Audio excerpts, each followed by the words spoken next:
Let's explore these mysteries together in today's video. Unsealing a pyramid. You know the feeling of cleaning out your attic and finding forgotten magazines from the 80s. Now imagine instead of finding your old yearbook, you open a pyramid sealed for 4,000 years and inside lies ancient chaos. Dasha, Egypt. A desert already famous for the 3 pyramids built by Pharaoh Neferu around 2600 B.C. Sneferu oversaw the construction of the Bent Pyramid, the Red Pyramid, and the Meidum Pyramid. Now, archaeologists have uncovered a new pyramid, remarkably intact, sealed tighter than the spaghetti your mom froze years ago. It began when quarry workers found limestone blocks that looked unusually precise. Dr. Chris Anton, a British Egyptologist and walking encyclopedia of the ancient world, led the survey team with the Smithsonian Channel documenting the process.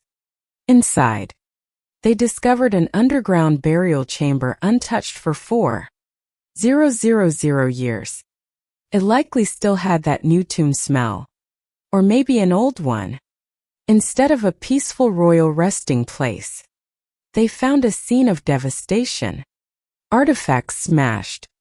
A rare item shattered as if a raccoon party had swept through. Despite the tomb being sealed, the team suspects an inside job.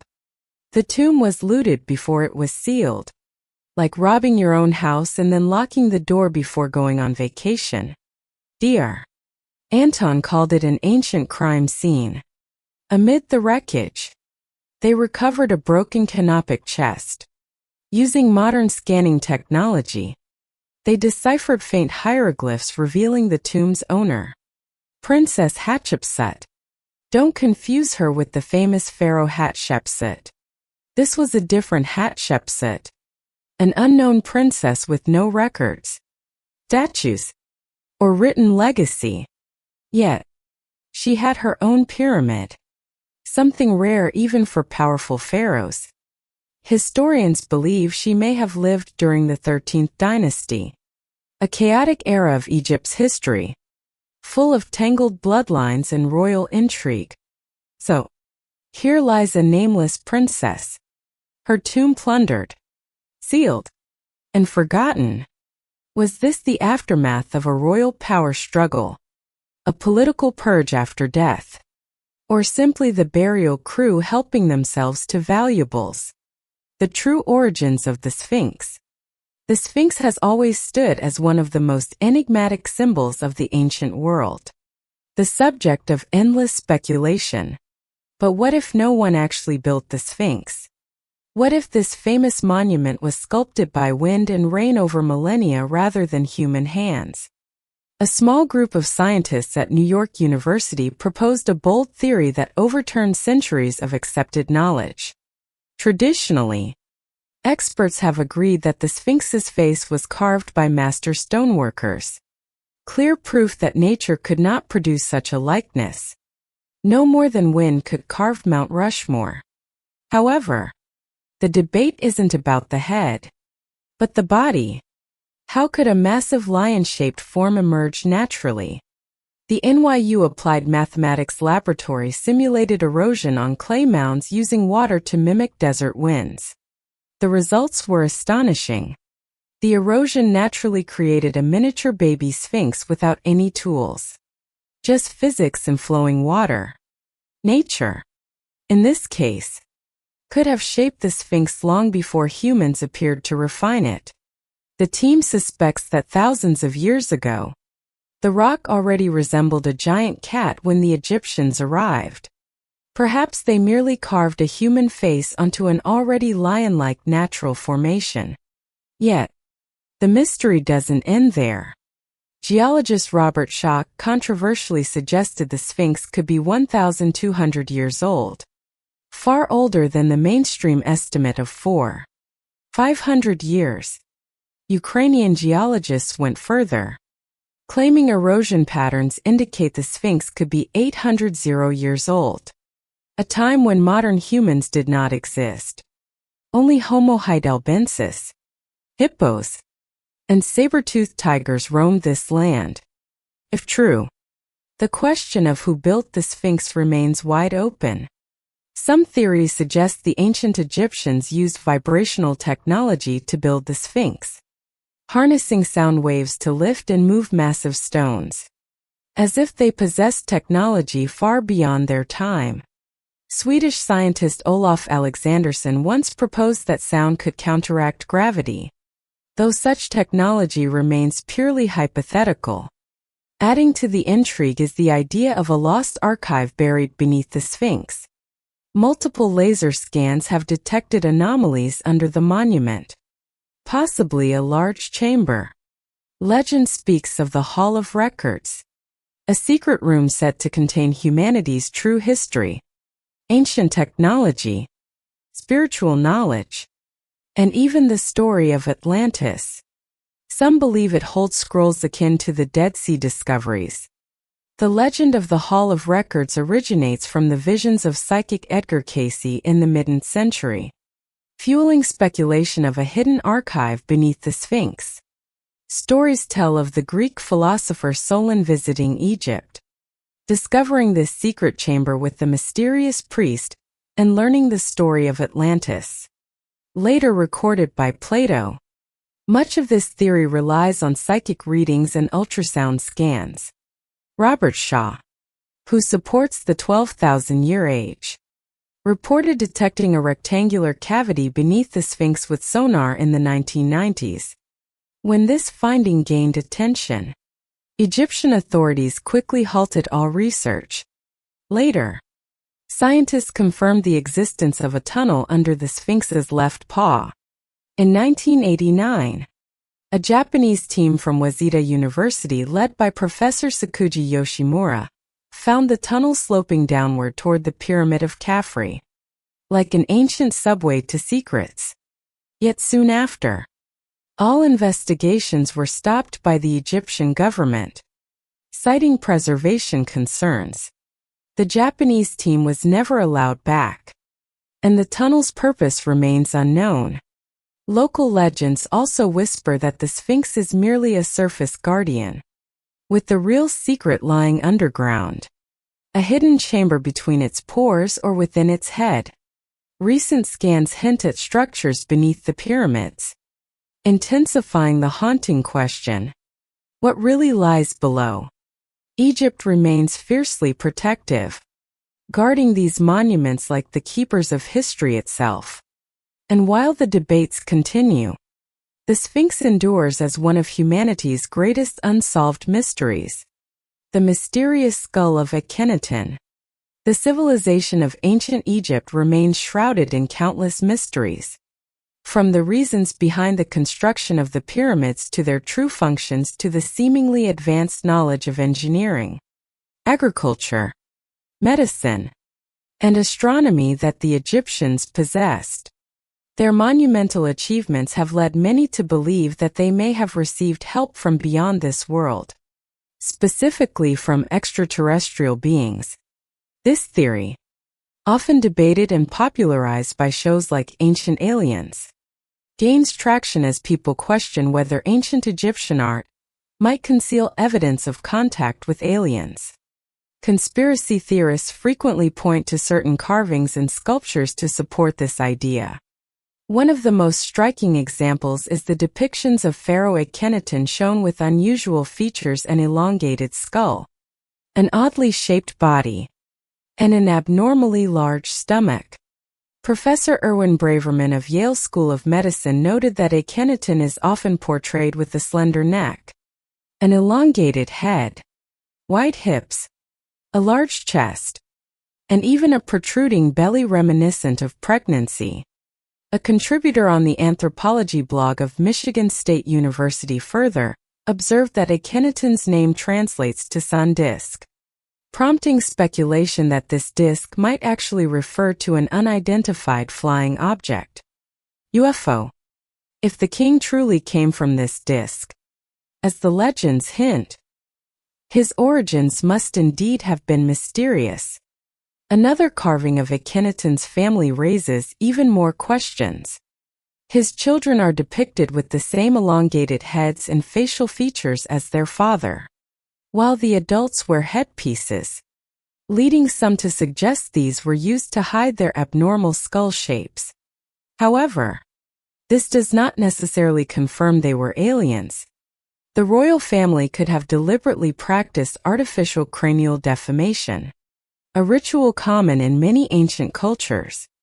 Another theory suggests that Akhenaten's family may have suffered from a genetic syndrome that caused cranial deformities.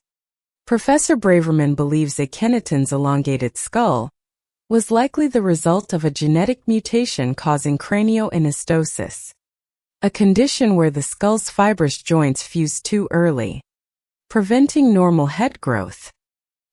He notes that many members of Akhenaten's family, including his daughters and even two other monarchs, Queen Hatshepsut and King Tutankhamun, displayed similar cranial abnormalities consistent with craniosynostois. Reassembling the statue of Ramesses, Ramesses II sat on the wall. Ramesses II had a great fall, and all the king's horses and all the king's men couldn't put him together again. But archaeologists just did. For nearly a century, a statue of Ramesses II lay retired in the Egyptian desert, looking like the world's largest broken toy. Discovered by German archaeologist G. A. Rota in 1930.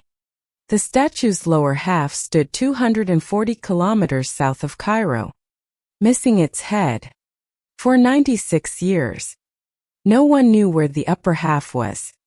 In March 2024, a joint Egyptian-American archaeological team finally located the missing upper portion near the modern city of El Ashmain.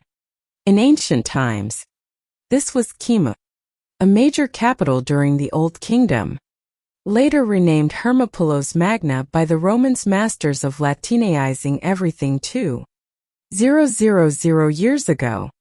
As for size, the upper half measures 3.8 m, making the complete statue over 7 m tall.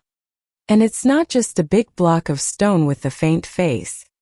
It's Ramesses II in full pharaonic glory, wearing the royal crown adorned with the sacred cobra, and radiating a majesty that makes Michelangelo's David look like a toy.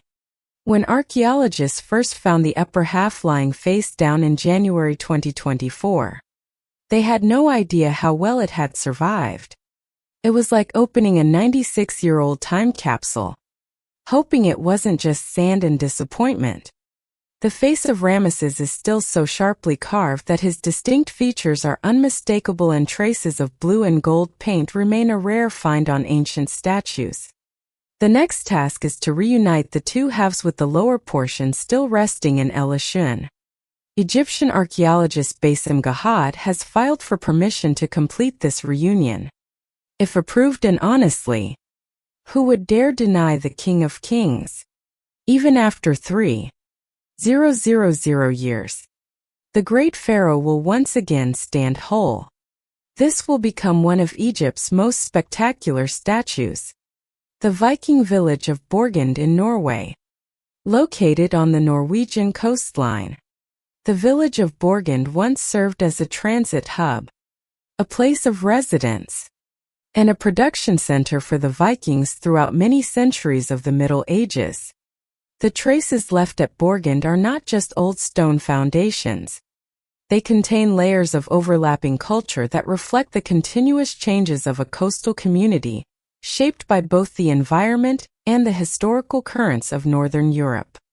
Archaeological excavations have unearthed tens of thousands of artifacts, including personal belongings and especially a large number of leather shoes, indicating that tanning and leatherwork were highly developed and may have supplied both local needs and interregional trade. The remains of craft workshops and storage areas found adjacent to residential quarters and close to the seaport show that Borgund was organized for flexibility and fully exploited its geographic advantages. Animal bone fragments reveal that the community here depended on the sea, with fishing playing a central role in the local economy. Alongside this, archaeological sites have also uncovered imported goods, such as glassware and metal items originating from the Baltic region. Clear evidence of the tight connection between Borgund and the international trade networks of the medieval world. The disappearance of the village of Borgund resulted from a combination of environmental and social factors. The plague of the 14th century drastically reduced the population, leading to the abandonment of many coastal settlements, including Borgund itself. Analysis of plant remains from the area shows that climate changes, which made winters harsher and food sources scarcer, also undermined the stability of the local community. What remains underground at Borgund reflects the rhythm of life, social organization, production, and trading networks of a coastal Viking community where natural and historical forces were always the deciding factors for survival. The findings from Borgund not only shed light on the central role of Viking fishing villages in the broader picture of medieval Northern Europe, but also helped decode the processes of urbanization, decline, adaptation, and transformation that shaped communities on the threshold of modernization. The ancient mystery-worshipping civilization. In Israel, deep within the Judean region, archaeologists have discovered a temple complex dating back nearly 5,000 years. Large stone foundations, a row of upright stone columns, and monolithic altars reveal the scale and complexity of ritual organization. This architectural system emerged alongside signs of stable settlement, suggesting a society in transition from scattered agricultural groups to larger, more organized communities with increasing social stratification and centralized management. Artifacts left inside the temple include pottery and walls carved with abstract motifs linked to belief systems, showing that worship of deities played a major role in daily life. The development of the temple system not only fulfilled spiritual needs, but also contributed to the formation of power centers where religious elites and local leaders controlled resources and coordinated labor from surrounding communities. Stratigraphic surveys show evidence of ditches, small metalworking furnaces and footpaths connecting residential areas and ritual centers, forming a tight economic and social network. In the same period, there is evidence of early trade such as precious stone beads sourced from beyond the Jordan Valley, suggesting that exchange extended well outside the local region. The presence of large-scale temple complexes and ritual architecture in Judea demonstrates a turning point from pre-urban to urban societies in the Near East. Centralized belief and resource control laid the groundwork for the rise of ruling classes, drove commerce and bound small communities into broader social systems, a process that led to the emergence of early city-states and left a lasting mark on the social development of humanity. At this crossroads of ancient civilizations, the underground world from defense structures to habitation. In the course of modern history, underground structures have played not only a defensive role, but have also become an essential part of urban life. One of the most prominent examples is the underground city beneath Beijing. This system began in the 1960s at the directive of Chairman Mao. Initially built as a defense against the threat of nuclear war during the Cold War. The network of shelters extending hundreds of kilometers and connecting many urban districts lies deep beneath the Chinese capital. However, as the threat of nuclear conflict faded, the function of these tunnels shifted. By the end of the 20th century, with rapid urbanization and rising living costs above ground, parts of these tunnels were converted into temporary living quarters for migrant workers and those unable to afford surface housing.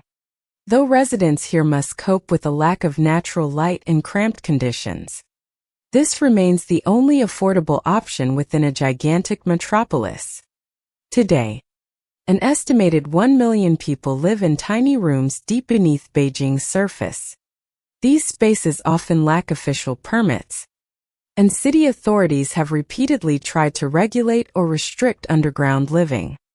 But the need for cheap accommodation has kept the underground city as an inseparable part of modern urban life. Beyond defensive and residential functions, the underground world holds many strange spaces of geological and archaeological significance. A prime example is the psychedelic salt mines of the Ural region, famous for swirling bands of color on rock walls and ceilings created by the mineral carnallite. These natural patterns formed over millions of years create a unique and mysterious environment deep underground. Despite their geological and aesthetic value, access to these salt mines is strictly limited due to safety and legal concerns. The coexistence of man-made underground structures and natural subterranean wonders not only reflects humanity's adaptability to social and environmental changes, but also opens up new avenues for research into the relationship between underground space and modern ecology.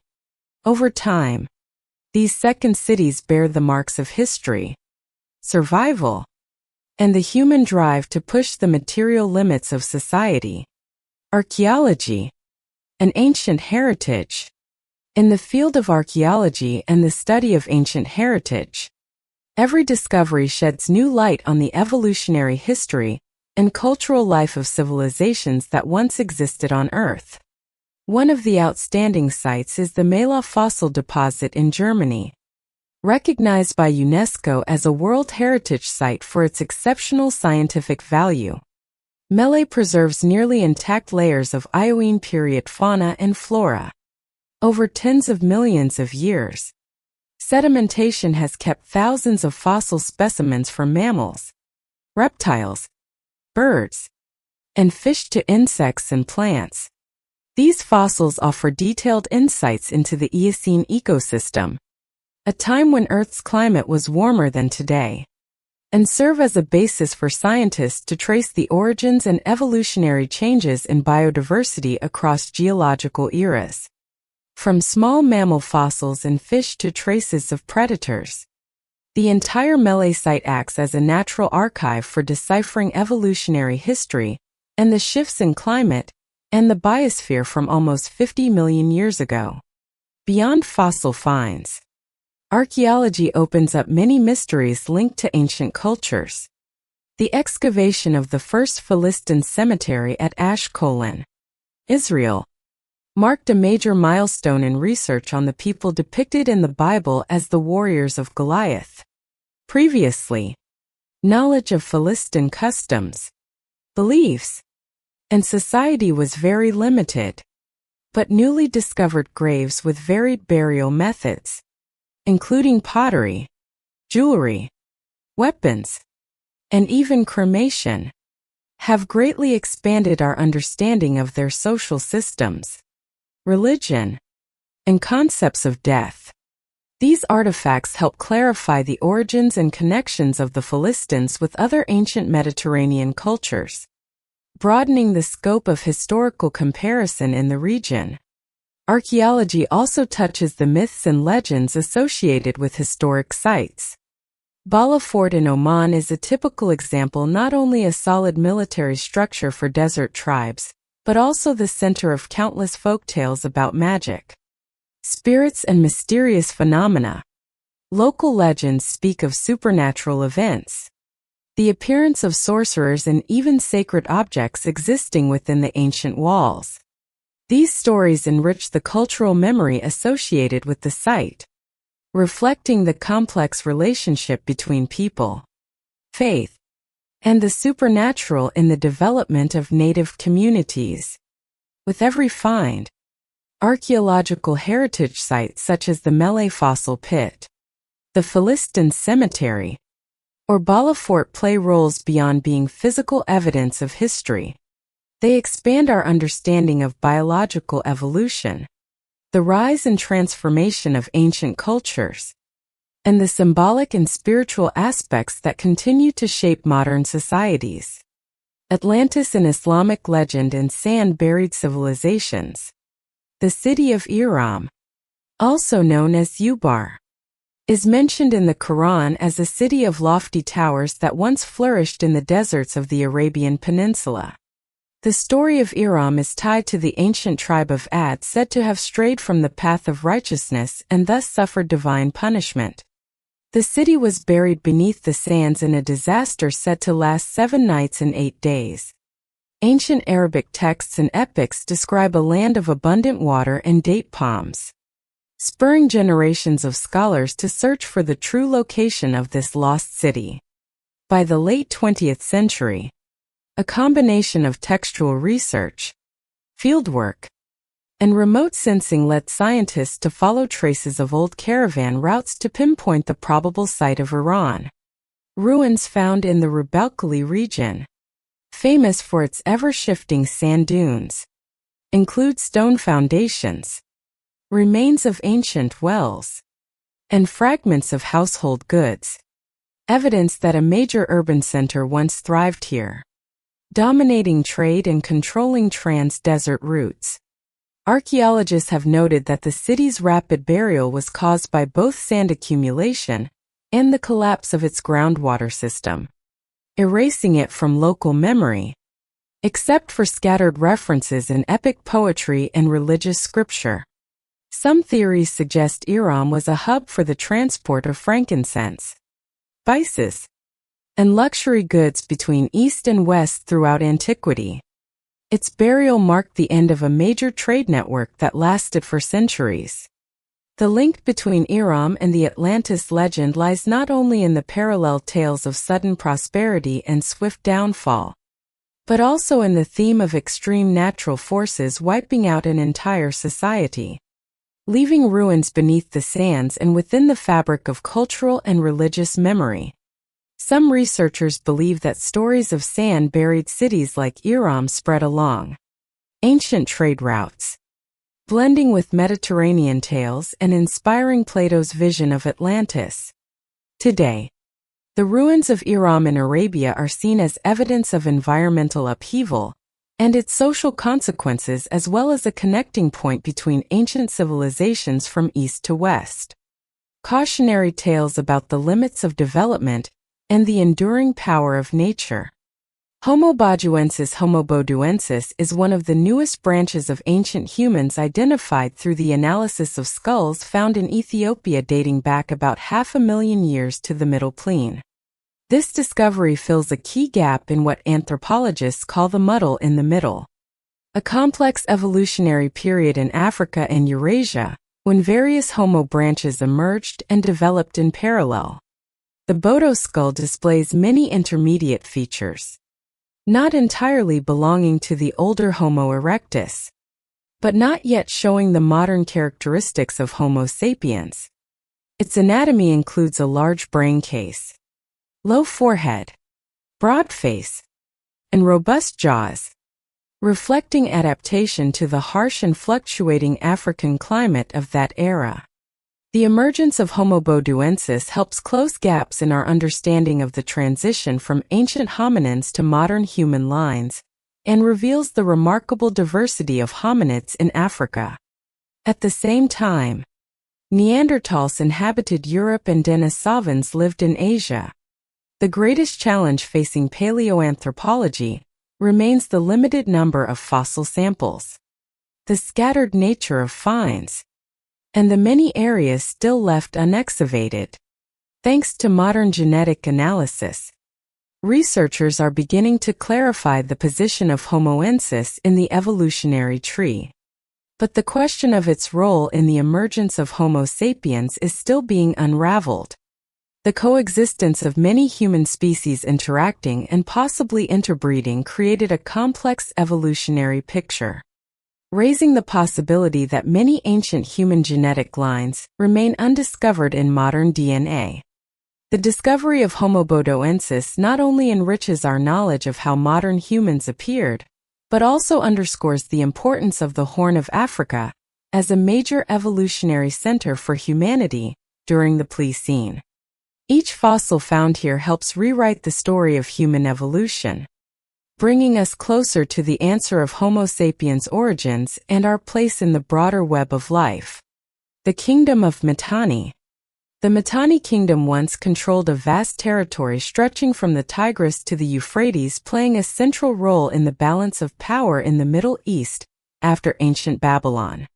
In the 16th to 13th centuries B.C., Mitanni emerged as a state structured as a tribal alliance using the Huron language and building complex relationships with major empires like Egypt, Babylon, and the Hittites. Its strategic location allowed Mitanni to maintain relative independence among great powers, while also becoming the focus of regional conflicts and alliances.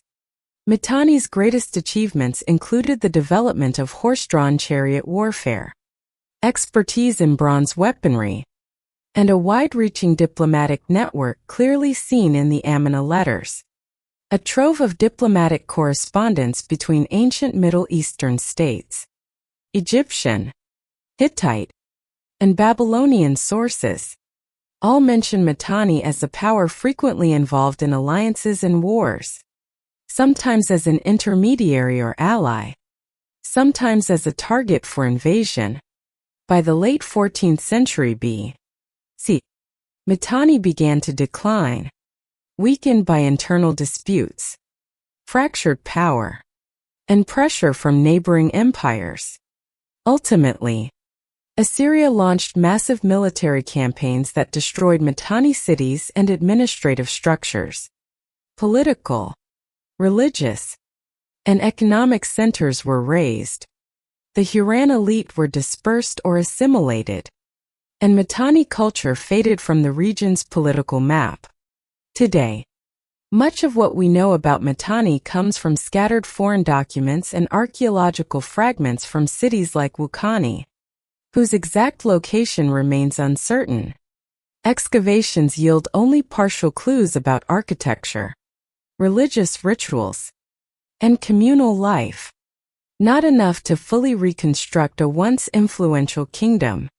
The ruins of Mitanni are a testament to the rapid rise and fall of ancient Middle Eastern civilizations amid war, political turmoil, and resource competition, and they raise important questions about the fate of alliance-based states when confronted by centralized empires in human history. The Fontanile Burial Cave in Naples. The Fontanile Burial Cave in Naples stands as a unique medieval European heritage site, blending collective burial practices with the creation of a cultural and spiritual space that endured for centuries. Originally, this cave was used as an emergency solution when traditional cemeteries became overwhelmed during times of plague and disaster. Tens of thousands of bodies, most victims of plague and demographic crisis, were moved here, creating one of the largest collections of human remains in southern Europe. The natural cave, combined with earlier quarrying, created a vast underground space ideal for housing enormous numbers of remains. Over time, burial customs and management of the dead evolved into unique rituals with the local community forming a special bond with souls who had not received proper burial rites. For generations, Neapolitans believed that the presence of these remains held spiritual significance, a bridge between the living and the dead, and inspired folk religious practices such as prayer or the making of wishes. The practice of organizing, naming, and even adopting anonymous skulls in the Fontanile Cave became a remarkable social and cultural phenomenon that continued into the 19th century. Community interest, along with the site's opening to the public at the end of the 19th century, transformed it into a collective memorial entwined with the historical memory and urban identity of Naples. Today, the Fontanile Cave is not only a distinctive archaeological site, but also recognized as part of the region's intangible heritage of communal belief. Its rituals, commemorations, and ongoing research continue to attract the interest of scholars, religious historians, and visitors alike, confirming the Fontanile's place in the broader narrative of European social and spiritual history. The Anunnaki. One of humanity's greatest mysteries is this: where did we come from? And who was the first to shape us into what we are today? When you trace the course of history and examine the archaeological evidence, you'll see that the earliest civilizations all began in Mesopotamia. But how did that beginning truly unfold? What caused those wandering tribes to suddenly build cities with towering walls, invent mathematics, writing, and agriculture, then learn to bend nature itself to their will? And what happened even before all of that?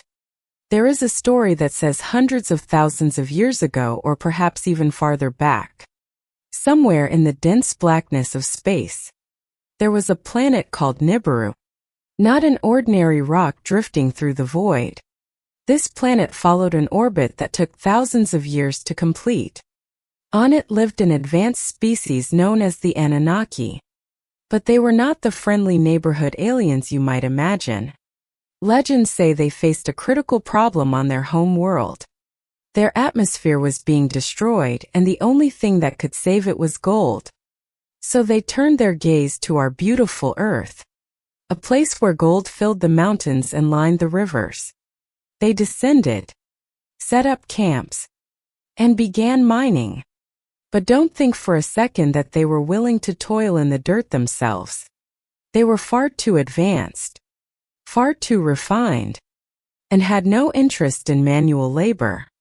That was when two leaders of the Anunnaki, Enki and Ninmah, stepped in. They observed the native creatures, our primitive ancestors, and came up with an idea that was anything but pleasant. They are said to have begun tampering with DNA, blending their genetic code with that of ancient apes. The result was us modern humans suspected to be an artificial creation designed as a massive labor force for mining gold. If this story is to be believed, our very existence is tied to the climate crisis of an alien species. They are said to have ruled over Earth for a time. These Anunnaki kings, before eventually leaving, abandoning us on a world they had already altered in strange and profound ways. It's a wild story, one that's enough to make you look at human history through an entirely different lens. The pre-Adamic race. When viewed through the lens of religion, the Bible states that Adam was the first man, and many cultures share the belief that a divine being shaped the first human in their own image, beginning the lineage of mankind. But there is another theory known as the pre-Adamic race. In simple terms, it suggests that intelligent beings once lived on Earth long before Adam ever appeared. What's intriguing is that this theory doesn't necessarily claim those beings looked like us, only that they were as intelligent as modern humans. They had their own civilization. They lived on Earth. But Adam was the first official human, the origin of our lineage. Adam was entirely different from any creature that had come before. It sounds outrageous. Yet this theory has existed for at least 2,000 years. It was first recorded in 170 AD when an Egyptian pagan named Apollonius debated a Christian named Theophilus of Antioch. This was no mere fireside chat. The theory spread widely throughout the Roman Empire to the point where Emperor Julian the Apostate abandoned Christianity and returned to ancient pagan beliefs. He argued that multiple first humans were created, calling this idea the multi-Adam theory.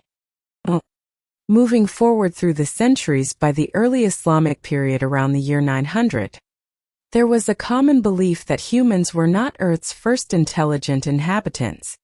They claimed that a race called the Jinn, the pre-Adamic race, had ruled the planet for at least 50,000 years.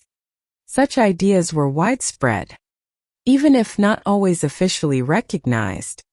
By the 10th century, these views were condemned as heresy, and the consequences were severe.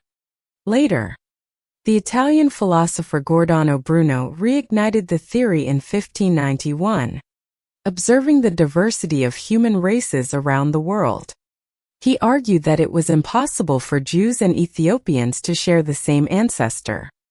Bruno believed that God had created multiple Adams, each giving rise to different races, some descending from ancient Adamic groups. Seen this way, Adam can still be regarded as the first of our kind, modern humans. But the theory also implies that he was not the only one nor the first intelligent being ever to walk this earth. Life under the mad pharaoh.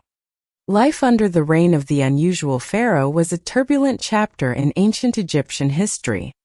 This pharaoh ruled 3,000 years ago alongside Queen Nefertiti as the father of Meriton and the king of Tutankhamun. One morning, he simply decided to build an entirely new city from scratch and proclaimed the rise of a new god, one that all of Egypt would be forced to worship. This pharaoh didn't just rewrite the script of religion. He turned the kingdom upside down.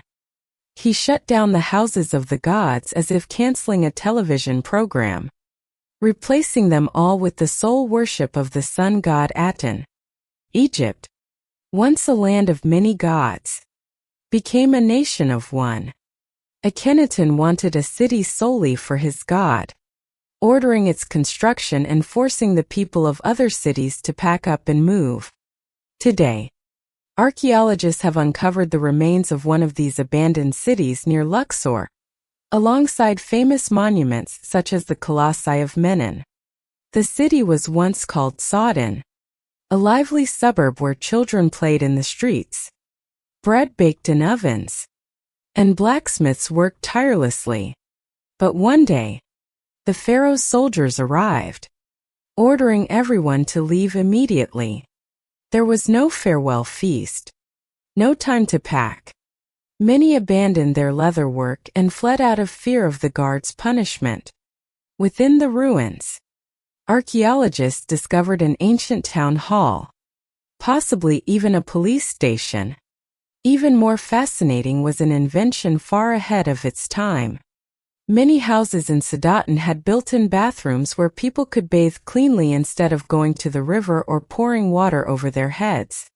Meanwhile, at the same time in Europe, people were still battling plagues caused by poor sanitation. There were also mysteries that defied explanation. Archaeologist Zahi Hawass was puzzled to find a gold-wrapped fish buried like one of Egypt's strangest mummies. Someone had taken an ordinary fish and covered it in gold. But the true reason remains unknown. Experts also uncovered as many as 500 statues of the goddess Sekhmet, the fearsome deity of war and healing once worshipped across Egypt. When Aten became the sole god, the followers of Sekhmet likely abandoned these statues against their will. Why did Akhenaten suddenly change religion so drastically? According to Yasmin El-Shatzi, deputy director of the American Research Center in Egypt, Akhenaten was not the first to consider solar worship. His father Amenhotep III had already emphasized solar theology. Akhenaten simply pushed it to the extreme like a child determined to claim a religion as his own. In the end, Akhenaten built a new capital for the followers of Aten, the city of Tel El Manna, about 200 miles south of Cairo. He moved there with Queen Nefertiti, who likely never anticipated this Atonized version of the new dynasty. At first, things seemed fine. But chaos soon followed. After Akhenaten's death, King Tutankhamun tried to revive the city of Aten, but no one wanted to stay there, and it was quickly abandoned. The young king had to restore order, return the capital to Thebes, reinstate the old polytheistic system, and erase Akhenaten's legacy from Egyptian memory. The temples of Aten were destroyed. Akhenaten's name was chiseled off monuments and his new religion was thrown into oblivion. Today, archaeologists have two abandoned cities to study evidence that ancient Egypt was not just pyramids and perfume, but also sudden migrations, religious rebranding, and a pharaoh whose ambition changed an entire nation. Akhenaten forced his people to leave their homes, shattered traditional religion, and may have driven the economy into crisis, all by the sheer will and ambition of one man. Dinosaurs. When dinosaurs ruled the earth, could they have built a civilization of their own? The question sounds absurd. But there is a theory suggesting that technologically advanced dinosaurs might have mined asteroids and accidentally dragged a massive meteor down onto Earth, triggering their own extinction. Author and scientist Peter Braun posed an intriguing idea. He asked, what if dinosaurs didn't just dominate Earth with teeth and claws, but also with computers and rocket fuel? In other words, dinosaurs with advanced technology. 66 million years ago, perhaps a lab coat-wearing T-Rex was roaring warnings to its friends as a 6M-wide asteroid hurtled down like an Amazon Prime delivery thrown over a gate. It sounds insane. But what if it were true? Brandon doesn't claim there was a Jurassic Silicon Valley or velociraptors building nuclear bombs. The issue is time. Geological time. And how astonishingly brief humanity's existence is compared to Earth's history. According to Braun, if there ever was a dinosaur, Elon Musk or Jeff Bezos, who launched a dinosaur space program and miscalculated an asteroid's trajectory, wiping out their species, there would be no trace left today. There might have once been hyper-intelligent lizard kings living through their own space age. And now, not a single shred of evidence remains. Earth is ruthless in erasing traces faster than waves washing away a sand castle. The planet can reset everything in the blink of an eye. Even if a dinosaur civilization ended in nuclear war, there would likely be nothing left. The longest-lived radioactive isotope from nuclear bombs lasts only about 16 million years. No matter how many apocalypses occurred, Earth would have swallowed them all. Which means that even if there had been a Triassic-era Manhattan Project, we would never know. Braun isn't just playing with science fiction. He's making a point about humanity. We've altered Earth dramatically in just a few thousand years with plastic waste, concrete, and fossil fuels everywhere. Yet, in the geological timeline, our dominance is only a blink. Future archaeologists, or perhaps artificial intelligence, may have no idea we ever existed, just as we know nothing about the imagined lunar bases of our scaly predecessors. If humanity vanished right now, and someday giant intelligent tardigrades evolved their own civilization, they too would find no trace of us. Not even the faintest radioactive dust from our nuclear tests. Dinosaurs may have ruled Earth long before God shaped Adam from clay and fashioned his wife from a rib. Not just dinosaurs, but countless other species as well. Earth has existed long enough to host countless civilizations that may have risen and vanished every few million years, leaving no one to remember them. Ancient ruins on Mars. Let's not beat around the bush. What if there were once cities on Mars? Not the gleaming futuristic hotels promised in science fiction, but ancient structures buried under red sands, abandoned millions of years ago by a civilization older than humanity itself. More and more images sent back from Mars show unusual geometric shapes, and people are starting to get truly excited. Are these ruins or just natural formations? Carl Schon once said, "The first sign of intelligent life on Earth is the appearance of structures with clear geometry." He was talking about straight lines, right angles, symmetry, marks of intention, not random acts of nature. Looking back at Mars, satellites and rovers have spent years sending back images of strange mountain ridges, rectangular patterns, and intersecting lines buried in the dust. One of the most famous examples is what NASA calls the Inca City. This cluster of intersecting ridges in Mars' southern pole looked so architectural that when Mariner 9 discovered it in 1972, it earned the nickname instantly. For over 50 years, the Inca city on Mars has fascinated scientists. Later, the Mars Global Surveyor captured sharper images of the same region, and many believe they highlight the complexity of its design even further. The clearer images didn't dismiss the theory. They only made the city appear more detailed. There are also mysterious formations in Orgi Roots and Arabia Terra regions where square patterns and block-like shapes seem to hint at an artificial hand. NASA usually labels these as natural chaos, but skeptics argue that when geometry repeats at a certain scale, it's no longer random. Remember, Mars wasn't always the dry, frozen dust ball we see today. Billions of years ago, it had rivers, lakes, even seas. Its atmosphere was thicker, and in many ways Mars once looked eerily like Earth. Recent studies confirm this. A team from the Planetary Science Institute in Tucson, Arizona discovered that shallow lakes on Mars might once have supported life. These basins, once covered by lava and later flooded, provided ideal conditions, temperature, pressure, and nutrients for bacteria to thrive for hundreds of millions of years. And that's not all. NASA has detected unusual spikes in methane on Mars. This is significant because on Earth, 90% of atmospheric methane comes from living organisms.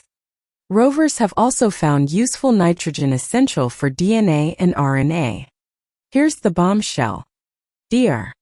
John Brandenburg, a plasma physicist, publicly proposed one of the boldest theories yet. He claims that Mars once hosted not just life, but entire civilizations. According to him, uranium and thorium traces on Mars are evidence of two ancient nuclear explosions. But these weren't natural accidents. They were acts of war. His theory suggests that Martian civilizations were annihilated in a planet-wide genocide carried out by an unknown extraterrestrial force. It's a shocking claim. But Brandenburg argues that the elemental evidence coupled with the absence of life today points to a catastrophe, possibly nuclear, that wiped everything out. And if survivors of that nuclear apocalypse escape to Earth, could they be the origin of humanity? So, it would certainly leave many creationists baffled. The Stargate beneath the pyramids, under the scorching sun of the Giza Desert, just beyond the shadow of the eternal pyramids, something unusual stirs beneath the sand. First, archaeologists were not searching for a Stargate. They were simply conducting routine surveys with modern equipment, hoping to uncover buried tombs or remnants of Egypt's ancient royal families. But what they found instead was an L-shaped structure sharply defined, lying nearly 2 m beneath the pyramid complex. And deeper still, a mysterious anomaly, a large hollow space, possibly a Stargate built by a civilization older than the pyramids themselves. Using ground-penetrating radar and electrical resistivity measurements, this underground structure baffled scientists, stirring both curiosity and unease. According to a recent study by Motoyuki Sato of Tohoku University, published in Archaeological Prospection, this L-shaped formation lies within Giza's Western Cemetery, a site known for royal tombs, yet never fully excavated. Beneath this structure lies a cavity 5 to 10 m deep, showing an unusually high electrical resistance, suggesting a large air pocket or hollow chamber. In other words, this is not a natural formation, nor a coincidence, and cannot be explained by sand and rock alone. What intrigued researchers even more was the suggestion that the L-shaped feature might be an entrance, a gateway intentionally carved thousands of years ago. But where does it lead? That remains the tantalizing question. Scientists only hint that the tunnel may connect to a massive underground structure, unlike anything ever found in the area. This is not just a fleeting radar signal. It is a cold, meticulously designed void, hidden with care, seemingly never meant for the eyes of satellites and modern technology. You might think this is exaggerated. Egypt is full of hidden chambers under its pyramids. True. But what sets this anomaly apart is its location. It isn't directly beneath a pyramid, but in a blank stretch of desert with no visible ruins. Forgotten for centuries. Beneath the sand lies a hollow, deliberately concealed, as if someone wanted this place erased from memory. Rumors claim this isn't a tomb at all, but something else. A sealed chamber. A corridor to another world. A gateway to an unknown dimension. If it truly is a stargate, ancient Egyptian myths immediately gain new significance. Imagine a passageway to another realm. In the Egyptian worldview, the afterlife was not merely poetic imagery, but a vast complex dimension where the towering pyramids above ground were only the visible tip. Secrets always lay beneath. Ancient texts describe cosmic gates, underworld journeys, and celestial pathways reserved for pharaohs and gods. So, when you hear of an anomaly that defies electrical scans, located near royal tombs, you can't help but wonder, was this place built solely for burial? Or was it once used to travel between worlds? For now, the mystery lies buried beneath thick layers of sand. Ground-penetrating radar shows only so much. The real answer remains locked in the untouched void. Excavation efforts have begun. But digging near the Great Pyramids is no simple task. Permits, politics, and preservation all slow the process. Sooner or later, however, someone will open that door. And when that day comes, you'll definitely hear about it. John Glenn's mysterious fireflies. On February 20th, 1962, astronaut John Glenn became the first American to orbit Earth in the cramped Friendship 7 capsule.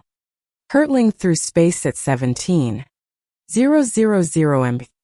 While floating in orbit, Glenn witnessed something no one had ever seen before.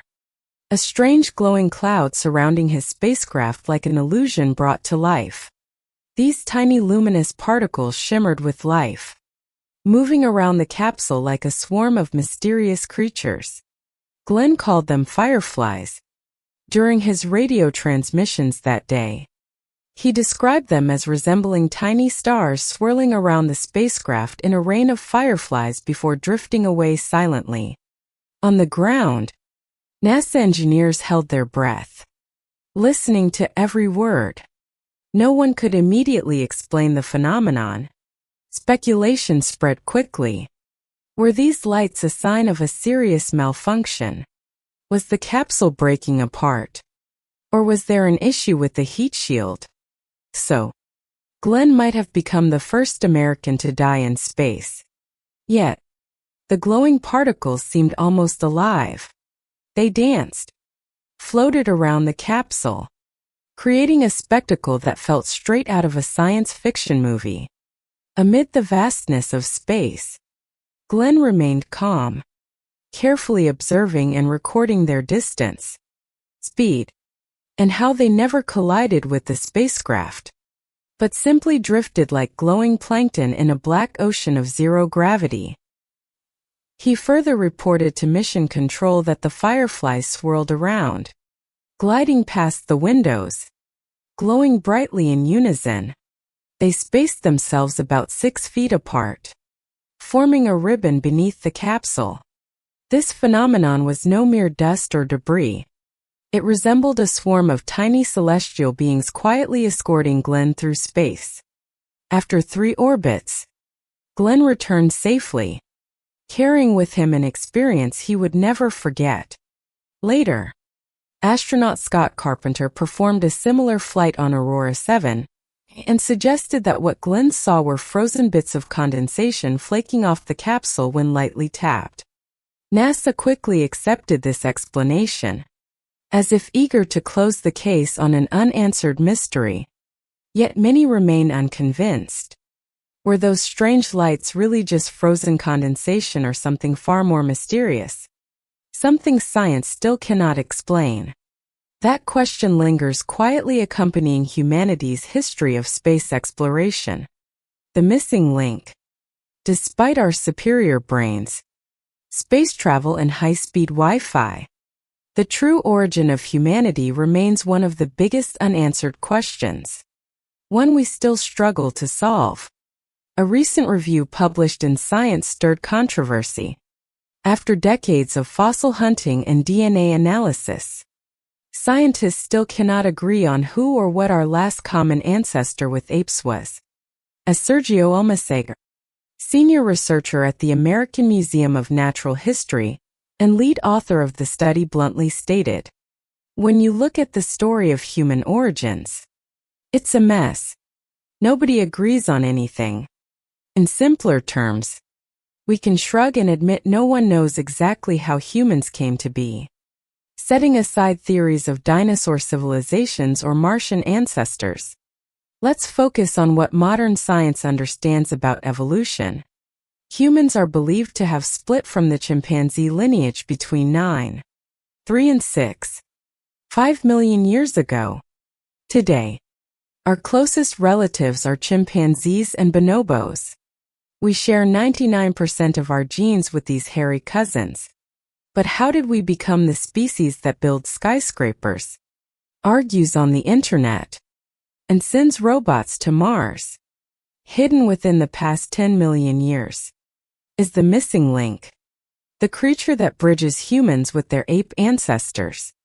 Some scientists believe this link was a chimpanzee being that walked on its knuckles.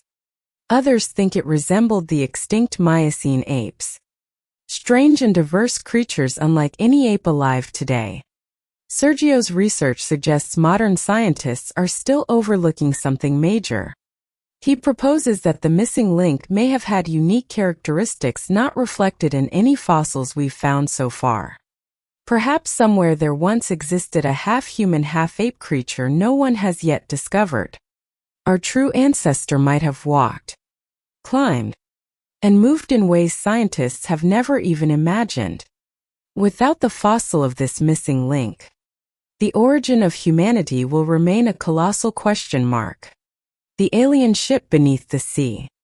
More than a decade ago, two treasure hunters exploring the cold, murky waters of the Baltic Sea stumbled upon something that could change everything we think we know about this planet. Or at least about what once visited it. What they found was an anomaly over 60 feet wide, resting at a depth of nearly 300 feet. Round, strange, and seemingly unnatural. It bore an uncanny resemblance to the Millennium Falcon from Star Wars. This discovery, later called the Baltic Sea Anomaly, became one of the most persistent mysteries in modern UFO history. Some claim it's just a natural rock formation left over from the Ice Age. But the discoverers, along with many others, believe it's the wreckage of highly advanced technology, possibly extraterrestrial, that crashed onto Earth 140,000 years ago. If one day we discover that humanity's origin stems from an interstellar traffic accident, would you believe it? What if this ship was once piloted by beings from a distant star system? Beings who became stranded on Earth and turned into the first Adam and Eve. The object was first detected in June 2011. Swedish divers Peter Lindberg and Dennis Osberg of the Ocean X team were searching for a shipwreck in the northern Baltic Sea when their sonar picked up something unusual. In an interview, Osberg said, "We were really surprised and confused." That might have been an understatement. The team was so concerned that they kept the discovery secret for some time. They didn't want to spark global panic. Subsequent dives, samples, rumors, and an ever-growing list of strange details followed. such as step-like features seemingly carved into the object's surface, resembling an entrance or a second nearby object that also appeared artificial, possibly another craft or a broken piece of the original mothership. According to diver Stephen Hogborn, all of the team's electronic devices suddenly failed when approaching the object directly. Sonar cameras, even satellite phones stopped working, but moved just a few hundred feet away. And everything functioned normally. In other words, the object emitted something, an electromagnetic field that no one expects from ancient frozen rocks. Theories have poured in since 2011. Some believe it's an ancient alien spacecraft. Others think it's the remains of a secret World War II anti-submarine device. Though if so, it would have to be so classified that no records exist. More radical ideas suggest it could be part of a lost underwater city, an alien beacon, or an artifact from a forgotten pre-human civilization. Yet, the biggest mystery is this. Why doesn't anyone seem eager to investigate it thoroughly? Follow-up. Expeditions were minimal, analyses inconclusive, and questions remain unanswered. The origins of the Hyksos. For a long time, researchers believed that the Hyksos, a mysterious dynasty that ruled Egypt from 1638 B.C. to 1530 B.C., were foreign invaders who seized power in the land of the pharaohs. However, recent studies suggest that this enigmatic group may have actually originated from within Egypt itself. A new chemical analysis of tooth enamel collected from Hyksos graves revealed that the so-called first foreigners to rule Egypt had in fact been living there for generations before they rose to power. Written records about the Hyksos are scarce. Manetho, a priest who lived under the Ptolemaic dynasty in the 3rd century B.C. long after the Hyksos were overthrown, claimed they had invaded Egypt from the northeast after the collapse of the Middle Kingdom around 1650 B.C., a time marked by chaos and instability. Some hieroglyphs also mention the Hyksos' conquest and their dynasty.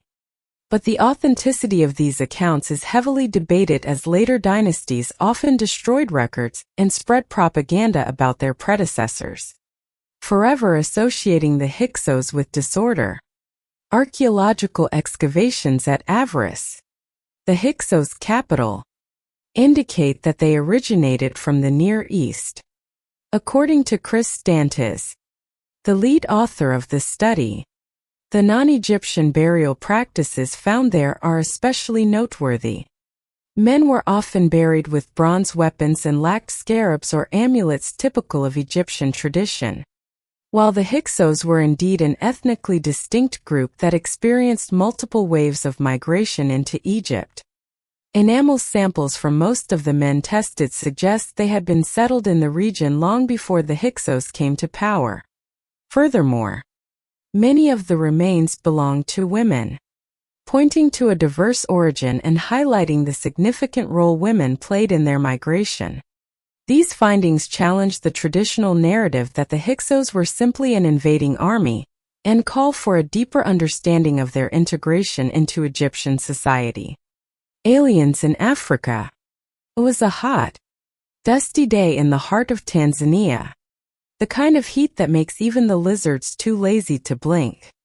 In the Swaga Swaga Game Reserve, an archaeological team stumbled upon something that made them rub their eyes in disbelief. They had discovered 52 ancient rock shelters in the area. But one site was unlike any other. This cave, known as Amaki 4, featured wall paintings that could only be described as alien. On its rock surface were 3 figures with slender bodies and heads so disproportionately large they looked as if they had stepped out of a science fiction show like Deep Space Nine. The discovery was led by Dr. Meyer Grayselik from a Polish university, an Indiana Jones figure in the world of prehistoric art. He believes these paintings may hold the key to understanding similar artworks found across Tanzania. Or perhaps they are remnants of a forgotten ancient civilization. He doesn't make definitive claims, only that they might be. Whoever painted these images seemed to have encountered strange beings that looked as though they came from the film cone heads. Unfortunately, no one knows how old the paintings are. They could be hundreds or even thousands of years old, based on their style, pigments, and the absence of depictions of cattle. Researchers believe they date back to the hunter-gatherer period long before humans domesticated animals. Imagine the prehistoric world perhaps more than 5,000 years ago. And it doesn't end there. Similar alien-like figures also appear in two nearby caves, Colorado B1 and Colorado B2. These figures are connected by a mysterious line almost like an ancient cosmic conga dance stretching across the cave walls. The Fortress of Quap. The Fortress of Quap is a lost mountaintop city in northern Peru, rivaling the grandeur of Machu Picchu.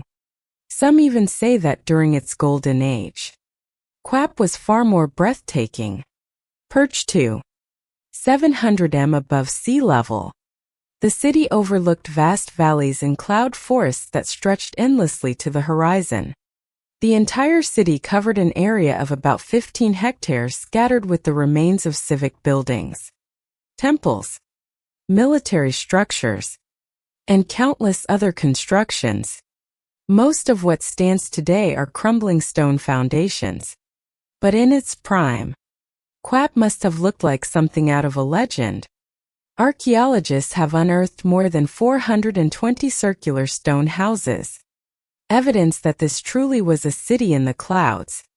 The central fortress boasted walls that rose over 18 m high, turning Quap into a literal castle in the sky. It served as the political center of the Chachapoa culture, a mysterious civilization that thrived around 900 CE.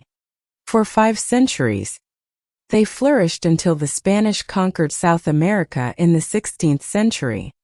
The Mount of Temptation. The Mount of Temptation towers over the ancient city of Jericho in Palestine, a place of profound religious significance since the earliest days of Christianity. This mountain is considered sacred ground. Near its summit, almost 300 m above sea level, stands the Greek Orthodox Monastery of Temptation, clinging to the cliffs with sweeping views of Jericho and the vast Jordan Valley. The oldest parts of the monastery date back to the 6th century CE. Visiting it feels like stepping into a story from the New Testament. But what makes the Mount of Temptation so important? Christians believe this is the very place where Jesus was tempted by Satan, who urged him to turn away from God, as described in the Gospels of Matthew, Mark, and Luke. It was from this mountain that Satan promised Jesus ultimate power over all earthly kingdoms. After enduring this trial, Jesus fasted for 40 days and 40 nights in a cave. The mystical monastery was later built directly above this cave. 2 churches were originally constructed on the mountain by Crusaders nearly 1,000 years ago. They built one directly into the cave itself halfway up the cliff, nearly 900 years later in 1874. The land was purchased by the Orthodox Church. They built a modern monastery around the ancient chapel, marking the very stone where Jesus is believed to have meditated for 40 unmoving days. Misfat Aurian. The mysterious mud brick village of Misfat Aurian in Oman feels like something out of legend. Hidden deep within the Hajar Mountains, it retains a prehistoric aura. Even today, the region is sparsely populated with valleys full of palm trees, red rock cliffs, and plateaus stretching to the horizon. Here under the shadow of Jebel Shams and across the winding valley known as the Grand Canyon of Oman lies an abandoned ancient community, nestled among dark rocks and deep crevices. Misfat Aurian was built about 300 years ago as an oasis town. Its first residents were members of the Alabri tribe of Oman. They carved the city directly into the mountainside, transforming the barren land into a lush mini Babylon amid the harsh desert.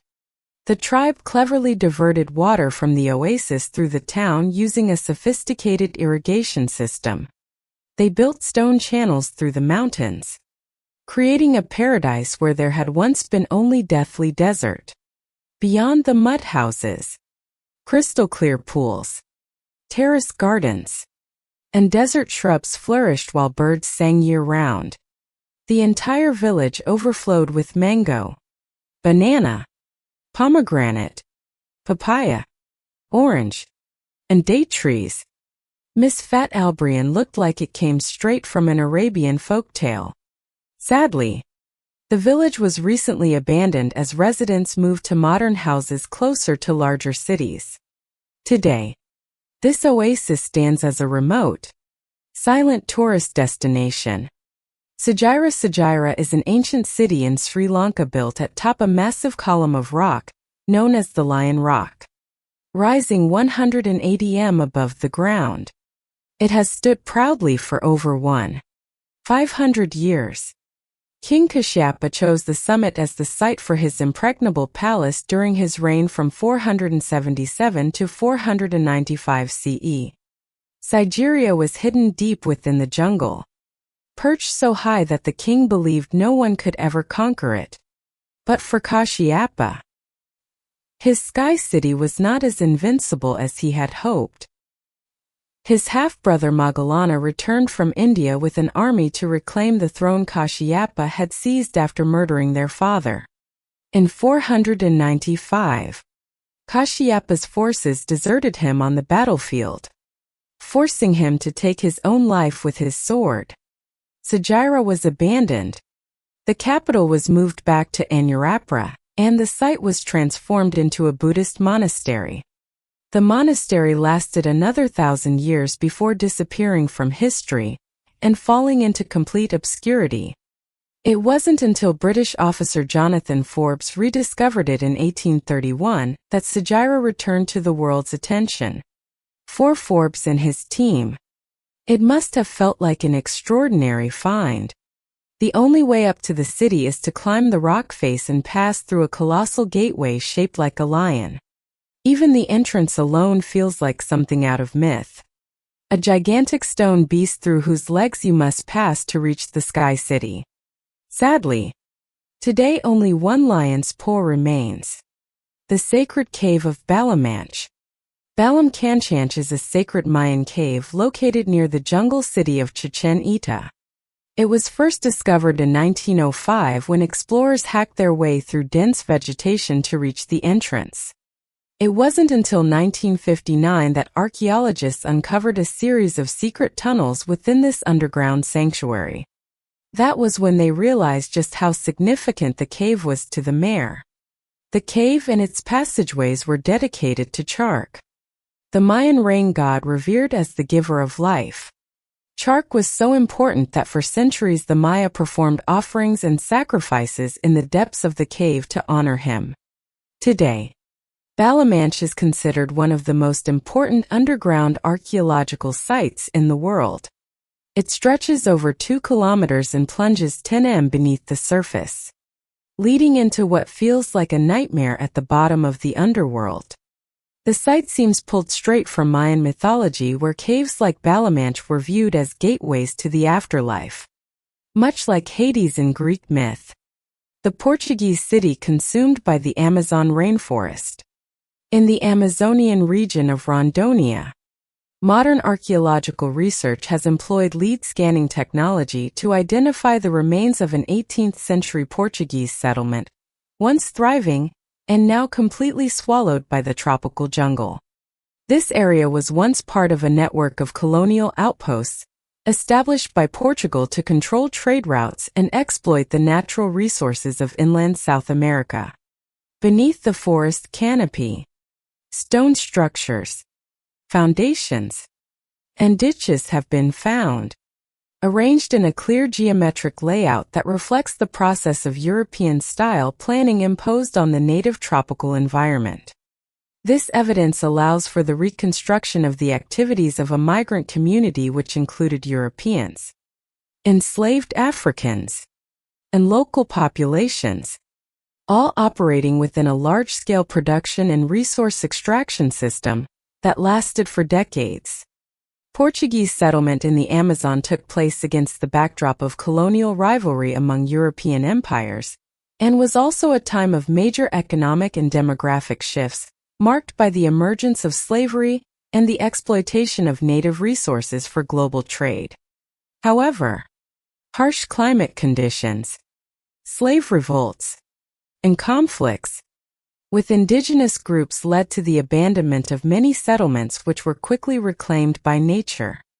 Today, LAR technology helps reconstruct the historical panorama of a land that witnessed the convergence of many peoples, clarifying aspects rarely recorded in official documents about the colonial period of the Amazon.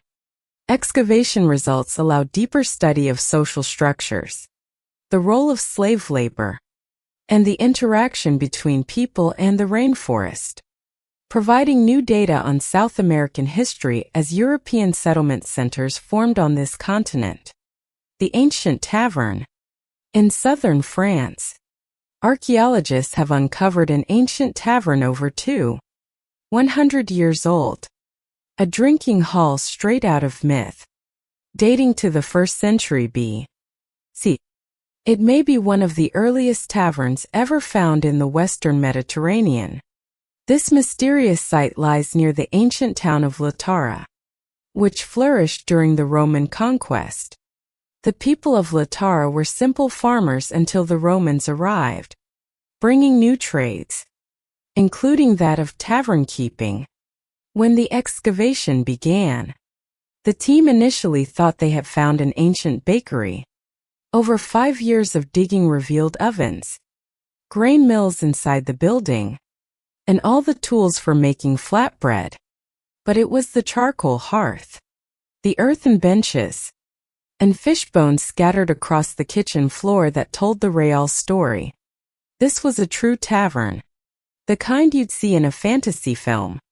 Here, locals once gathered to drink, sing, and feast on steaming pots of fish stew. The mummified baboons. For centuries, the ancient Egyptians imported and mummified baboons that were kept in captivity within their borders.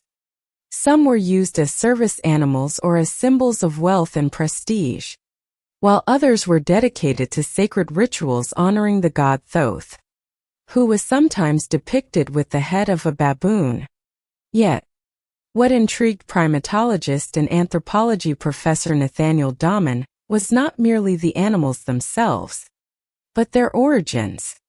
In an interview with Live Science, he explained that the ancient Egyptians recorded clear evidence of importing baboons from a mysterious land known as Punt. Was Punt a real place or just a legend? Many ancient records suggest it was real. Egyptian texts described Punt as a homeland, praising its wealth of trade goods such as incense, gold, ebony, ivory, and exotic wildlife. Yet for centuries, scholars could not pinpoint Punt's exact location until recently.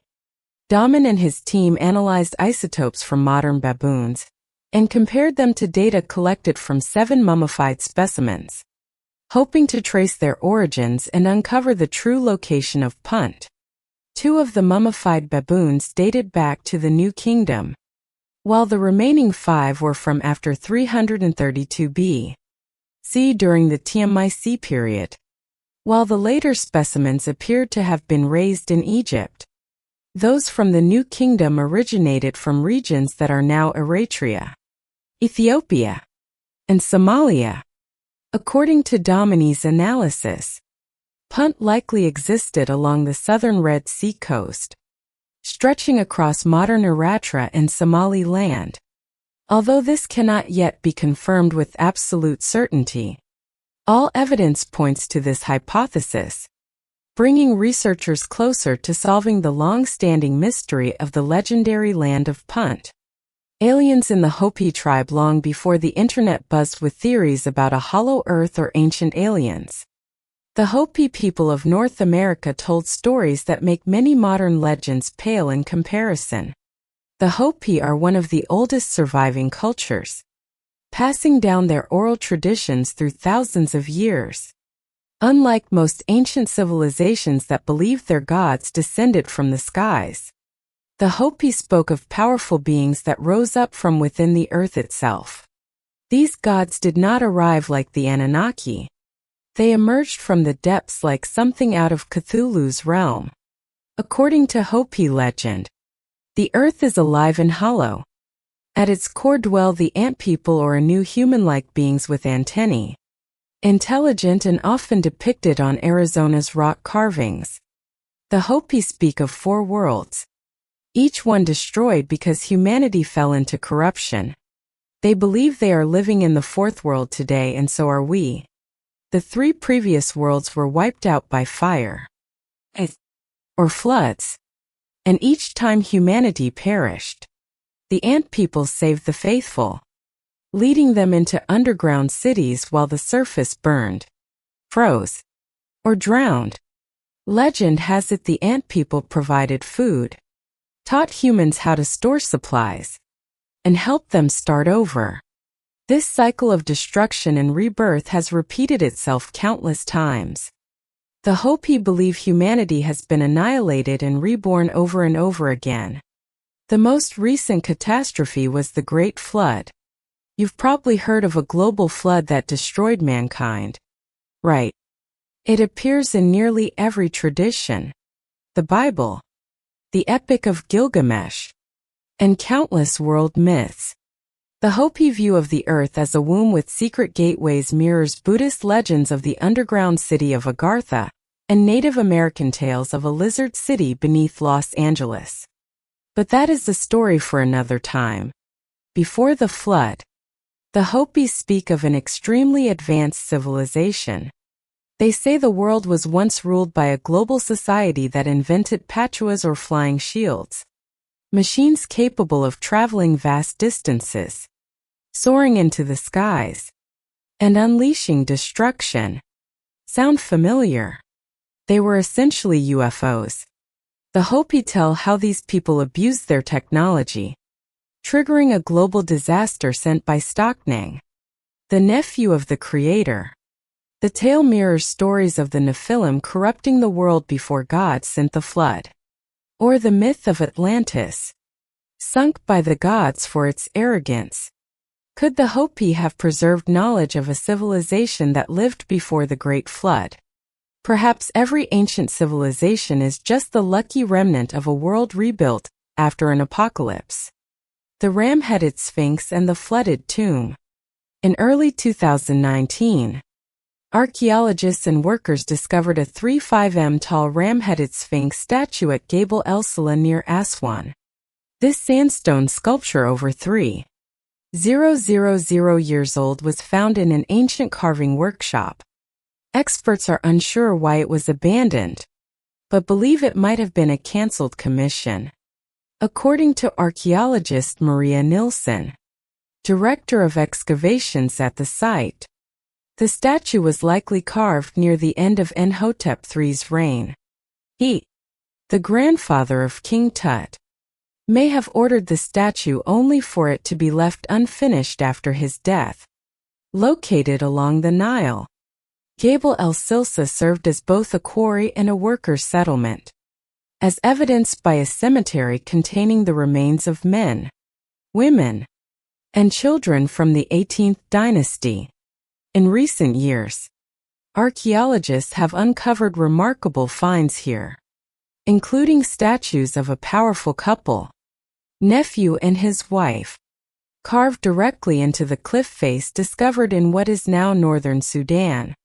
Beyond these, scientists uncovered a flooded mass grave containing a mixture of human bones. Over 50 individuals, 1/3 of them children, were buried together in a tomb now submerged underwater. Adult male skeletons bore signs of back pain and fractures, evidence of hard labor. They were buried with enough care to confirm they were not slaves. Yet, The reason so many were interred together remains unknown. Egyptologists believe rediscovering their names holds deep religious meaning. Speaking their names and finding them again after thousands of years ensures their place in the afterlife. The Amanna letters. The earliest examples of international diplomacy are recorded in the Amanna letters, a collection of 382 clay tablets dating to the 14th century B.C.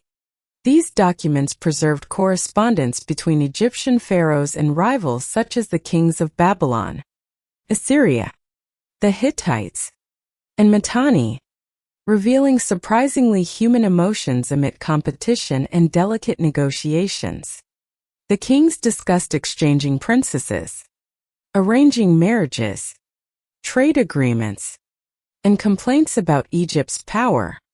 One letter even features a minor wife writing to the queen, lamenting that she was supposed to receive 2 solid gold statues, but was sent only gilded wooden ones. The letters also established rules and protocols of communication, representing the first diplomatic system, known as the Amanna system. It promoted equality among the great powers of the time. The letters opened with formal greetings addressing each other as brother when of equal rank. This system endured for over 2 centuries, helping maintain relative peace and stability in the region. The tablets span multiple reigns of the 18th dynasty, including Amenhotep III, Akhenaten, and possibly Smenkhare or Tutankhamun, discovered in pits beneath an administrative building in the 1880s. They were immediately recognized as a treasure trove written in Attian cuneiform form. They are mostly letters sent to the pharaohs, with only a few written by them. The Magnificent Tomb. During the Roman rule of Egypt, less than 2,000 years ago, a woman named Aitria was buried in a lavishly decorated tomb within the vast necropolis of Saqqara, a site now at the center of groundbreaking discoveries. A joint team of Egyptian and Japanese experts uncovered the tomb in 2019. Inside, carvings show Demetria wearing a white dress, holding a cluster of grapes with an unidentified pet beside her. At the request of Live Science, Egypt-Roman expert Roger Bagnall translated the Greek inscriptions on the tomb's images. One carving of Demetria in her white dress read, "Demetria, daughter of Minos, granddaughter of Ammonia, a fitting farewell." Bagnall explained that Ammonia was likely her grandmother, and her grandfather may have been considered illegitimate, which is why his name was omitted from the epitaph. Another carving depicted the gods Thoth, Seth, and Anubis with protective wings alongside an inscription translated as of Minos, son of Philemon, who serves and honors. According to Bagnall, the rare word therapeutes was used to indicate service to the gods rather than to humans. The team also found remnants of the mummy, small statues, and 2 cat figurines. The lost city of Nefertiti's daughter, beneath the golden sands of the Mediterranean coast, where gentle winds once swept across the beaches of Alexandria. An ancient secret lay dormant for thousands of years. On a rocky outcrop west of modern Alexandria, archaeologists stumbled upon the remains of an entire Egyptian city. This was not just a scattering of ruins, but a once thriving metropolis layered with history, tied to the story of Nefertiti's mysterious daughter. The city dates back about 300-400 years and likely began to take shape during the reign of Akhenaten, the heretic pharaoh who worshipped the sun god. The site known as Kal Muris lies between the Mediterranean Sea and Lake Meerut. For years, experts believed this area held little significance until the Greeks arrived around 332 BC. Those assumptions have now been shattered. Sylvain Denin of France's National Center for Scientific Research confirmed that this was a carefully planned settlement complete with a sophisticated rainwater drainage system and ancient luxury for any plumber of the time. True civilizations always prioritized water management. The city also housed a temple built by Ramesses II, not to be confused with Ramesses III, who famously battled the Sea Peoples. Alongside the temple, researchers uncovered a military fort, administrative buildings, and strong defensive walls. Together, they revealed the image of an ancient city long forgotten by time. The most striking find so far is a fragment of a wine jar inscribed with the name Meritaten, the daughter of Akhenaten and Nefertiti, possibly also the half-sister of Tutankhamun. Meritaten remains one of the most enigmatic figures in ancient Egyptian history. Influential yet shrouded in mystery. Some theories suggest she married Pharaoh Smenkhare, and may have briefly ruled under the complex name Enkerura Neferna Pharaohtin. Excavations at the site are still ongoing, and the city's true scale remains unknown. It has yet to receive an official name. Some believe this was the royal city of Meritaten, while others suggest it may have belonged to Nefertiti herself. The mysteries continue to linger over this land, once marked by the footsteps of one of Egypt's most powerful and enigmatic women. The mysterious mummy. In early 2019, archaeologists encountered a mystery when they discovered a tomb along the Nile near Aswan belonging to a man named Tig. Inside, they found fragments of a wooden coffin that once held his remains along with at least 34 mummies, including children. The tomb dates between the 6th century BC and the 4th century CE and contain numerous artifacts, pottery jars, amphibious food containers, fragments of funerary masks, stretchers, and a statue of a human-headed bird, an iconic soul symbol of the time. Near the tomb's entrance, archaeologists also uncovered embalming tools, including cartonnage, bitumen resin, and a lamp. This tomb is one among roughly 300 burials around the mausoleum of Aken, the Shiite Ismaili spiritual leader. The true identity of Tigit, and whether his tomb is connected to the surrounding graves, remains a puzzle. The Bent Pyramid in the Royal Cemetery of Dashu. About 40 kilometers south of Cairo stand two ancient pyramids, the Bent Pyramid and its satellite pyramid, both standing for 600 years. King Neferu of the 4th dynasty commissioned these structures around 600 BC during Egypt's Old Kingdom.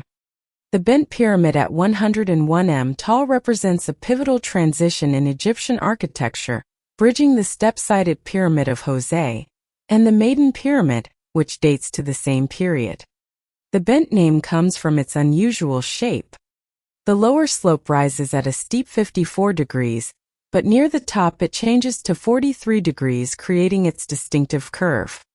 Neferu's final resting place remains a mystery, though many researchers believe he may have been buried inside this pyramid. By mid-2019, the site reopened to visitors for the first time since 1956 after extensive restoration. Tourists can now enter through the north entrance, walk down an 80 m passageway into two mysterious burial chambers, and also visit the smaller satellite pyramid standing 18 m high, possibly built for Neferu's wife, Heteris, the tomb of Rames commander. This discovery might be one you've been waiting for, or one that takes you completely by surprise.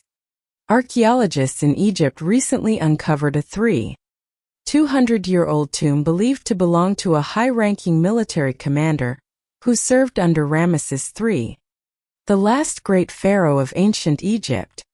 The tomb, found at Tel Mashuta in the northeast, resembles more of a mud brick villa than a traditional burial. It is so spacious you could almost rent it out. Inside, researchers found a gold ring engraved with the name of Ramesses III, a set of bronze arrowheads, and numerous burial goods. All signs point to this being the final resting place of one of the pharaoh's top generals. This is a significant discovery as Ramesses III is remembered as the leader who fought against the legendary Sea Peoples. The commander buried here may have played a key role in one of the greatest battles of the Bronze Age. In 1175 B.C., Egypt was enjoying a golden age filled with wealth, temples, and grandeur when the Sea Peoples appeared like uninvited guests attempting to invade. No one truly knows who the Sea Peoples were. What historians do know is that they were a powerful naval force. They destroyed the Hittites, Mycenaeans, and Mitanni everywhere they went. Bronze Age civilizations collapsed. Then they came for Egypt. Ramesses III waited like a strategic genius. He lured them into the Nile Delta, then unleashed his archers from both banks while Egyptian ships rammed enemy vessels. It was a brutal ambush and the Sea Peoples were completely crushed. Egypt survived. The generals who helped Ramesses orchestrate this impossible victory surely received great rewards. Possibly even lavish tombs filled with spoils of war. Back to this tomb. Professor Anthony Spallinger and Egyptologist David Warburton note that without an inscribed stele confirming the commander's name, they cannot be 100% certain of his identity. However, every artifact inside points to a military figure of immense power. The excavation team remains optimistic. They believe they have uncovered the resting place of a man who played a pivotal role in defending Egypt at a time when much of the Mediterranean world was crumbling like a granola bar. For now, the tomb remains open. The mystery lingers. And archaeologists continue what feels like the longest game of Clue in history. When more is revealed, you'll hear about it here on Origins Explained. The Golden Masked Mummy. In mid-2018, an Egyptian-German archaeological team announced the discovery of a complex containing an embalming workshop, multiple mummies, coffins, and a silver mask gilded with gold. The site located in Saqqara includes several underground burial shafts, some plunging more than 30 m deep. The silver mask with eyes inlaid with calcite, obsidian, and a black gemstone dates between 664 B.C. and 404 B.C., at least 2,500 years old. It is one of the oldest artifacts ever found at the site. Lead archaeologist Ramadan Badri Hussein called the mosque a groundbreaking discovery, emphasizing how rare it is to find such precious metal masks today because the tombs of ancient nobles were plundered long ago. The mask belonged to a mummy inside a heavily damaged wooden coffin decorated with an image of the goddess Mut. Based on the surviving inscriptions, researchers believe the individual was a priest serving the goddess. Inside the embalming workshop built from mud brick and limestone, the team discovered numerous bowls and measuring cups labeled with the names of chemicals used in the mummification process, as well as 2 large basins likely used to treat bodies. Tunnels beneath the workshop led to more mummies. As of the latest update, excavations are still ongoing, promising further surprises. Mont Saint-Michel in France may be the most fairy tale-like place still standing today. It is the second most visited destination in France after Paris, and it's easy to see why.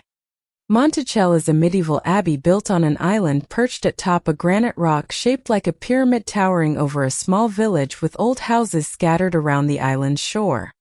There is no other place on Earth quite like it. The entire island measures just 7 hectares. Construction began in 708 CE with the first church dedicated to the Archangel Michael. A larger chapel was erected in the 10th century.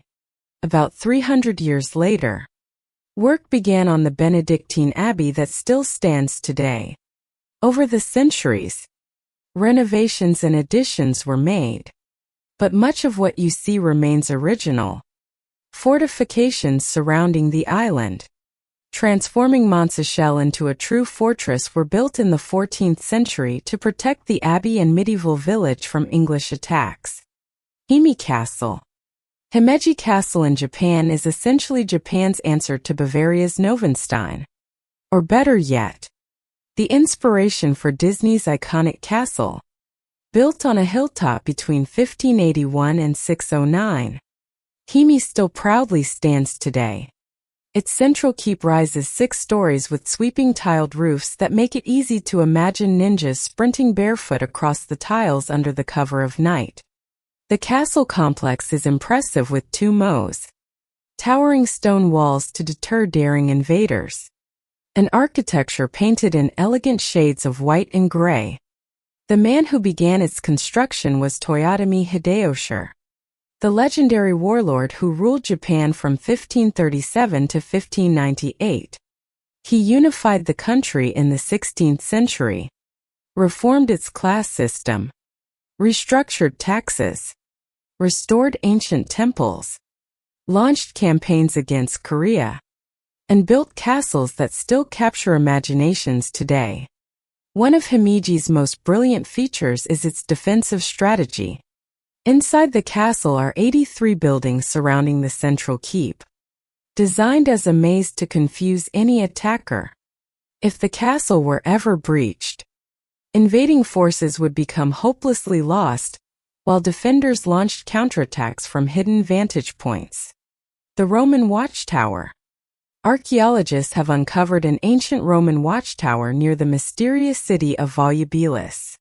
When first built, this tower stood on the southern frontier of the Roman province of Mauritania, Tingitana. This region was once under Roman military control, sitting at the empire's very edge. Researchers believe Rome controlled this land from the 1st to the 3rd century CE. Today, only the tower's stone foundation remains. But 2,000 years ago, it stood as a proud fortress overlooking the vast lands below. The military likely used it to monitor the flow of people and goods across the border. It was not a majestic castle or a storybook village, but a remote outpost at the edge of the Roman world. The tower was built on the desert's edge in a place with almost no cultural overlap with Rome. Crossing the border here meant stepping into unknown lands beyond the empire's reach. For a Roman soldier stationed here, it must have felt like being exiled to the very ends of the earth. The mummified lion cubs. At the end of 2019, Egypt's Ministry of Antiquities announced the first ever discovery of 2 mummified lion cubs from ancient Egypt. The find was made by an archaeological team led by Mustafa Waziri, Secretary General of Egypt's Supreme Council of Antiquities, in a tomb filled with cat statues and cat mummies at the Saqqara necropolis. Each lion measured about 90 centimeters long and was still a juvenile at the time of death. They were found near 3 other large mummified cats of unidentified species, possibly leopards or cheetahs. The lion cubs and larger cats were surrounded by 20 smaller mummified cats and 100 cat statues made from wood, stone, and metal, including bronze.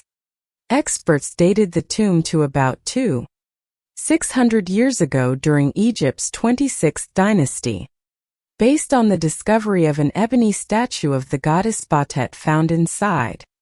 Alongside these artifacts, archaeologists also uncovered the largest scarab beetle ever found in Egypt, with a diameter exceeding 30 centimeters.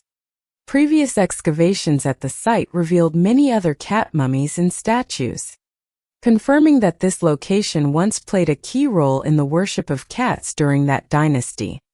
Bodiam Castle. Bodiam Castle looks as if it was lifted straight from the pages of legend.